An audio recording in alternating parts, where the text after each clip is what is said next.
Nito nga lamang nakaraang araw ay nagpost sa kanyang Facebook page ang former WBO Bantamweight Champion na si Janriel Casimero tungkol sa estado ng rankings niya sa Super Bantamweight Division na pinaghaharian naman ngayon ni Naoya Inoue. Dito nga ibinida ng ating pambato na pumapangalawa na siya sa rankings kasunod sa undisputed champion na si Inoue sa website ng BoxRec.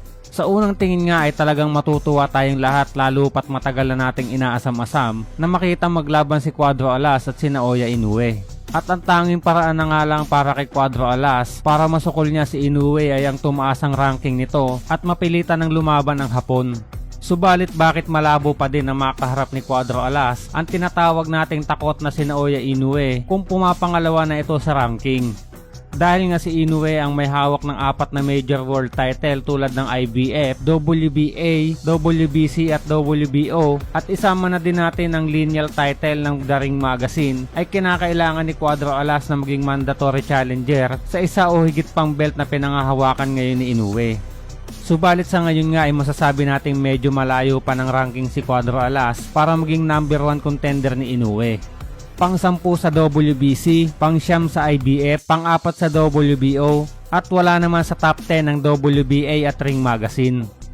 Ang kailangan ngayon ng ating kababayan ay mapalaban sa mas mataas sa kanya ng rankings nang sa gayon ay unti-unti nitong mapataas ang kanyang ranggo sa bawat belt na hawak ni Inoue.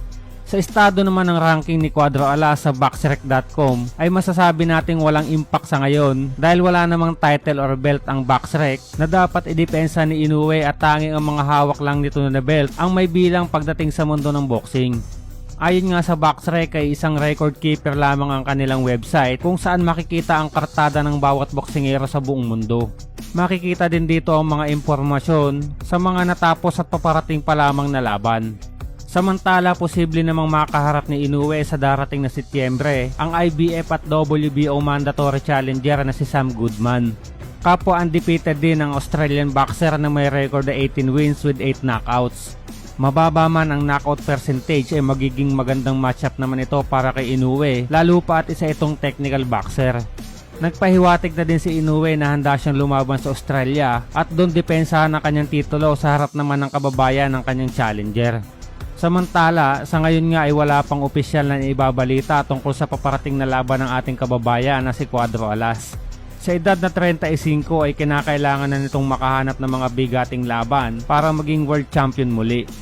Dahil alam naman natin na ang oras at edad ang isa na din sa kalaban ngayon ni Casimero. Bibihira na lamang ang mga boksingero na nananatiling halimaw sa ganitong edad, lalo pa at sa ganitong edad ay nababawasan na ang prime ng isang boksingero. Subalit hindi pa naman huli ang lahat para kay Casimero dahil mayroon din naman itong lakas at talento para muling maging world champion at maikasa na ang matagal nating pinakahihintay na laban kontra sa halimaw ng Japan. Sa ngayon nga ay tanging paghihintay na lang ang tangi nating magagawa para sa pinakaasam-asam na laban na matagal na nating gustong matunghayan. Bago ka umiksit ay pwede mong subukan ang Ace Game kung saan pwede kang manalo at kumita habang naglalaro. I-click lang ang download link na nasa comment section. Pagkatapos mong ma-install ay mag-register ka lang sa mismong app gamit ang iyong mobile number at hintayin na magte-text sa'yo ng OTP o one-time password kung saan ilalagay mo naman ito sa verification code at huwag kalimutan na ilagay ang ating referral code na nasa comment section at pagkatapos ay pwede ka na maglaro ng games na gusto mo. Pwede ka ding mag-cash in gamit ang iyong GCash account at pindutin mo lang ang tutorial button para sa mabilis na pagka-cash in. Maraming game na pwedeng pagpilian dito. May Dragon Tiger, ang mines kung saan iiwasan mo lang ang mines, ang toss a coin kung saan pipili ka lang kung heads or tail, at marami pang mga laro na pwede mong subukan. At kung gusto mo namang i-withdraw ang laman ng wallet mo ay napakadali lang din dahil via GCash lang din ito. Ganun lang kadali sumali dito sa Ace Game kaya mag-download na gamit ang link sa baba.